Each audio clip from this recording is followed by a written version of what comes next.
আরে কিরে বন্ধু, কি খবর? আর বলিস না, খবর ভালো না। কেন?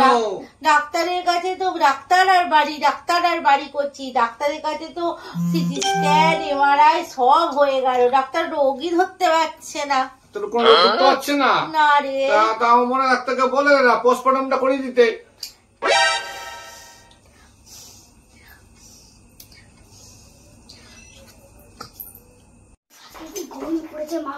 বাবু, ঠিক করে কটা রুটি খাবি রাতের বেলা বল?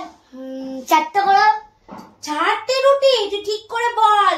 4টে রুটি তুই খেতে পারবি না। তুই একটু আগে কত কিছু খেলি।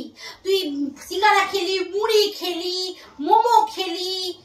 তুই ঠিক করে বল। ফুচকা খেলি। তাহলে 3টেই বানাও। আরে বাবা, তুই ভেবে বল। তুই একটু আগেই কিন্তু ফুচকা খেয়েছিস, আবার অতগুলো খাবার খেয়েছিস, মুড়ি খেলি, সিঙ্গারা খেলি, পেটে তো ঠিকঠাক ভাবে বল। তারপরে ওই 3টে রুটি যদি আবার ফেলানো যায় না, তখন বুঝতে পারবি। ঠিক করে বল। তাহলে 2টোই বানাও। আরে বাবা, তুই ঠিক করে ভেবে চিনতে বল। ভেবে চিনতে বল। তুই একটু আগে গাদা খানিক খাবার খেয়েছিস, কত কিছু খেয়েছিস তুই। ঠিক করে বল, ঠিক করে বল। তাহলে একটাই বানাও। হ্যাঁ, আমি ওই দিকটাই বসে আছি। তুমি একটা রুটি খাবে, তার জন্য আমি একটা আটা মাখবো, বেলবো আর রুটি করবো। এত করতে যাবে না, যাও। মাথা খারাপ করে দিল। আমি তো আগে ঘুমিয়ে পড়বো।